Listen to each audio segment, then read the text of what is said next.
Hey listeners, this is TED Health. I'm Dr. Shoshana Ungerleider. The search for what makes us truly happy is as old as, well, pretty much forever. Whether you look for happiness in religion, work, or art, it seems like there's no one true answer. But a monumental scientific study from over 80 years of data has isolated one extremely consistent variable: strong relationships. Psychiatrist and Zen priest Dr. Robert Waldinger, the lead researcher on this study, talks about the seemingly simple but extremely profound value of close ties. And stick around after the talk, as we'll find out how an unconventional shift in perspective might be an effective strategy for increasing happiness each day.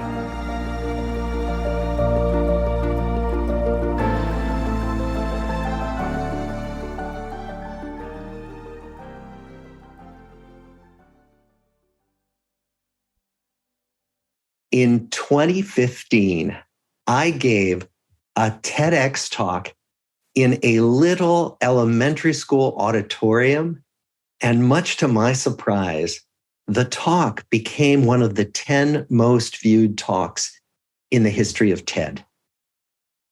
And in that talk, I conveyed one simple scientific finding. The finding that when we study hundreds of people over their entire adult lives, the people who turn out to be the happiest and the healthiest are those who have good, warm connections to others. So today, I want to take you deeper into this whole subject by exploring how relationships matter in our lives, how they affect our health, what kinds of relationships give us this big benefit in happiness, and which tools you can start using today to make your relationships stronger. So I do direct this Harvard study of adult development. It's, as far as we know, the longest study of the same people that's ever been done, following people since 1938. From adolescence all the way through old age, and now following all their children, thousands of lives.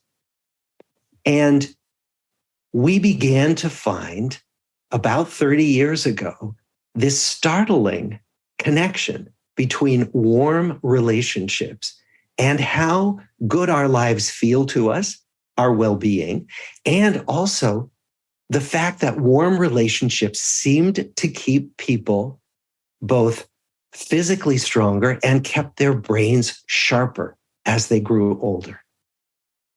And we didn't believe the data at first. We thought, how could this be that relationships actually get into our bodies and shape our health? But then other studies began to find the same thing. We found that people had less depression, they were less likely to get diabetes and heart disease, that they recovered faster from illness when they had better connections with other people. So then the question is, how could this work? How do relationships shape our happiness and our physical health? Well, one of the best theories, for which there's now some pretty good evidence, is based on the idea of stress. That, as we know, stress is an inevitable part of all of our lives. Stress happens to us every day. And what we find is that good relationships turn out to be stress regulators. So let me give you an example. Let's say that I have something upsetting happen to me during the day, and I find myself like ruminating about it and really thinking about it and unhappy. I can feel my body go into what we call fight or flight response, where literally my heart rate goes up and I might start sweating a little bit, and I'm just not feeling as well. Now, what we're meant to do is to come back to equilibrium when a stressor goes away. That's the way the body's supposed to work. But what happens if I go home at the end of my upsetting day and I have somebody to talk to? Either I can call someone on the phone or it's somebody I live with. I can literally feel my body calm down. I can feel that fight or flight response subside. But what if I don't have anybody to go home to? What if there's nobody I can call?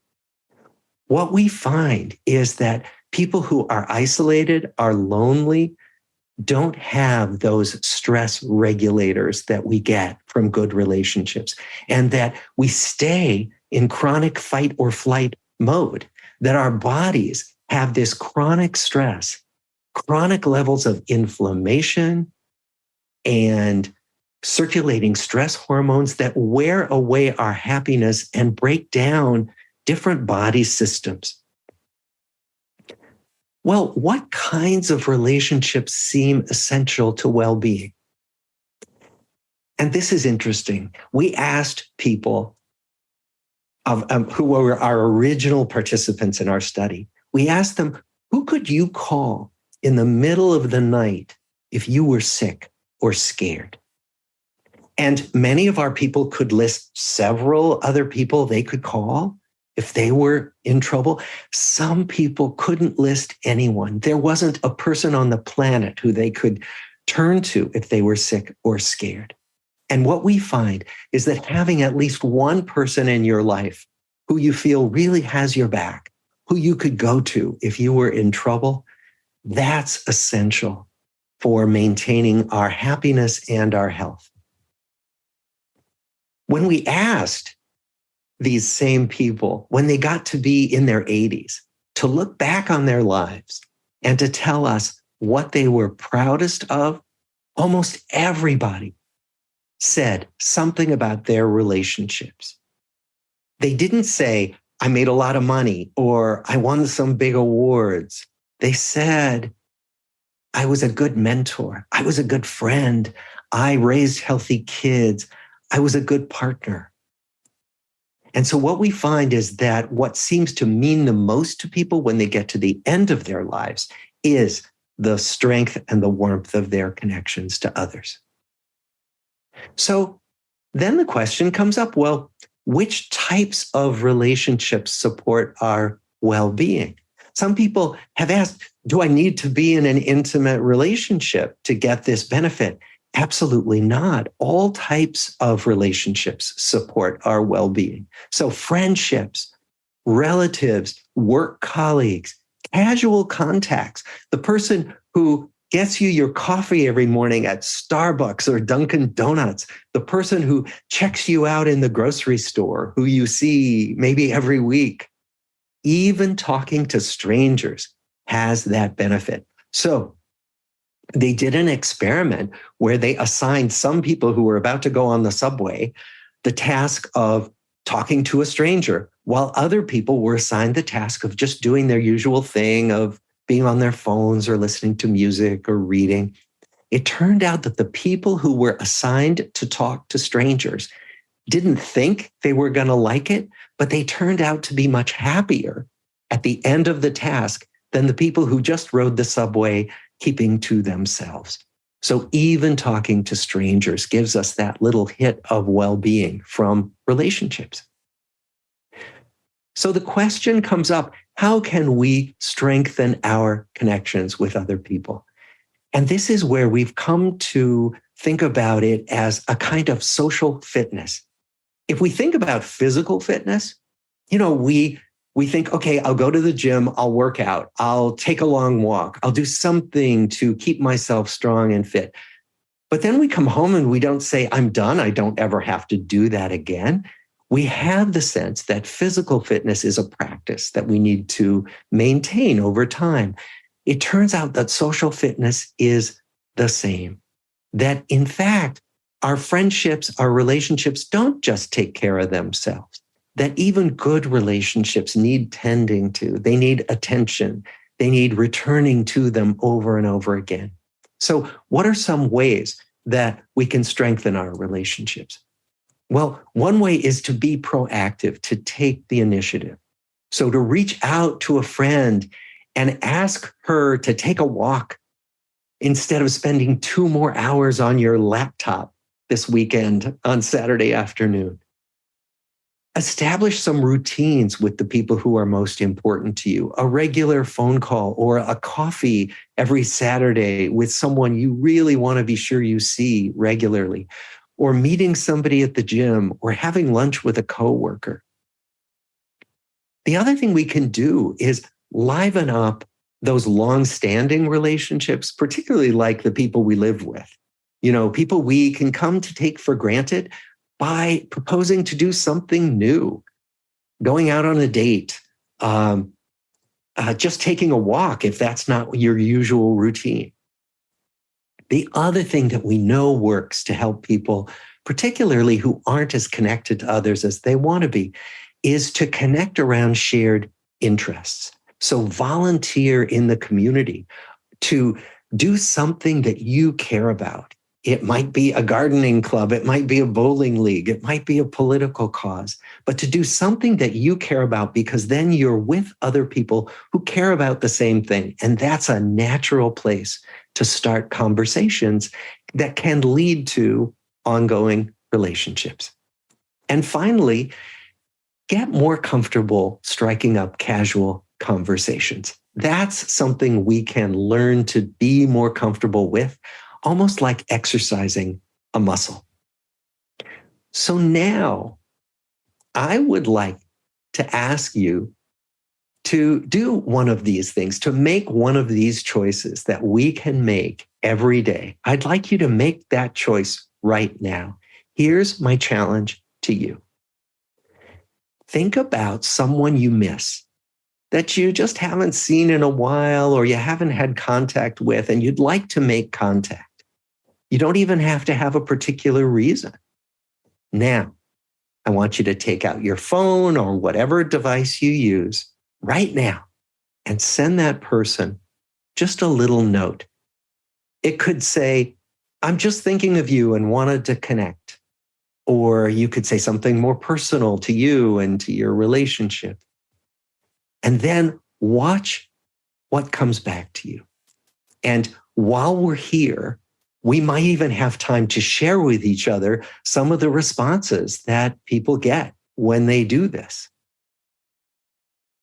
So think of someone and make contact right now.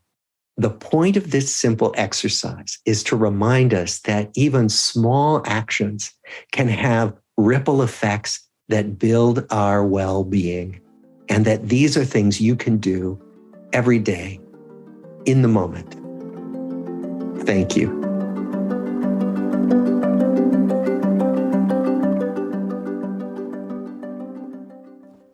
Hey listeners, Dr. Shoshana here.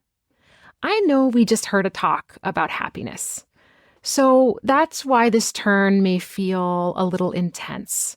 But I want to switch gears a bit and talk about death. And while it may sound like we're headed in an entirely different direction, happiness and death have more to do with one another than you might think. So bear with me. I've witnessed so many of my patients suffer in and around the end of their lives, and it made me wonder whether things had to be this way. So much so that I've dedicated my career, at least so far, to changing the narrative around death and dying. One reason I think this suffering happens is that we as a society and in medicine are afraid of death. We don't think about it through our lives, we don't talk about it, and we definitely don't plan for it, despite death being inevitable for all of us. So today, let's look at what the data suggest on whether having a relationship with the fact that one day life will end actually allows us to live happier lives every day. And to be honest, I assumed that the answer was yes, but I was surprised to learn that it's not so clear-cut. In 2017, I started a nonprofit called Endwell, which, as the name suggests, aims to normalize conversations about death and dying and offers solutions to make the experiences less hard. From my experience caring for many patients close to the end of their lives, the ones who had a relationship with their own mortality seemed happier. They showed more appreciation and acceptance for the present moment, even if they were sick. So I wondered if thinking about the end earlier on in life actually makes a difference in overall life satisfaction. A study published in the Journal of Positive Psychology found that people who had a higher sense of purpose in life, which is often linked to an acceptance of mortality, were more likely to bounce back from stressful experiences and maintain a positive outlook on life. So, might living with this awareness of our own death also lead to greater resilience in the face of challenges? The study also suggests that when we realize that our time on Earth is limited, we're more likely to view difficult experiences as opportunities for growth and learning. And other research has shown that people who think about their deaths tend to be happier and more fulfilled than people who avoid the topic altogether. According to another study published in Personality and Social Psychology Review, people who thought about this were more likely to prioritize their goals and engage in behaviors that were consistent with their values. So for some, acknowledging our mortality makes us more focused on what truly matters in life, and we're more likely to make choices that align with our values and goals. Some research also suggests that the benefits extend beyond just individuals. A study published in the Journal of Personality and Social Psychology found that people who were reminded of their own mortality were more likely to engage in pro-social behavior, such as donating to charity or helping a stranger. And this was because they were more aware of the impact they could have on others and the world around them. Okay, so not to state the obvious, but there's also evidence to suggest that thinking about death can have negative effects on our happiness and well-being. One study found that when participants were reminded of their own mortality and had their worldview or their self-esteem threatened, they experienced increased anxiety and decreased positive emotions. Another study found that people who were exposed to death-related triggers were more likely to engage in harmful, impulsive behavior like smoking or overeating. So for some, it seems contemplating mortality while lacking appropriate psychological buffers like self-esteem or close interpersonal relationships can make them acutely aware of their own limitations, making them unhappy. So are there certain types of people who fare better than others when thinking about their eventual end? It turns out that people who have a strong sense of spirituality or religiosity are less likely to experience anxiety and depression related to their thoughts of death. For some people, thinking about death in a spiritual context can bring a sense of peace and comfort. A person's life circumstances, like their health, financial situation, or even social support, can impact how they respond to thoughts about mortality. Individuals who've had significant life challenges may be more negatively impacted by thoughts about dying. From my experience caring for people with advanced cancer, in general, those who have more social support have lower levels of depression and anxiety related to their illness. And as we just heard in the talk with Dr. Waldinger, this type of support can provide a buffer against the negative emotions that can come up when thinking about one's own ending. So which is it? Does contemplating one's own mortality make us happier or not? My father recently died of cancer, and even in the face of my grief, thinking about my own death helps me to put my problems into perspective and keeps me focused on what really matters in my life right now. But the answer really depends on the context by which you approach this subject. One thing I know for sure, it's important to confront this process with an open mind and a willingness to face potentially difficult emotions. So if you decide to go there, I hope you find that thinking about the end serves as a reminder to live with intention, gratitude, and compassion for yourself and others. It certainly has for me.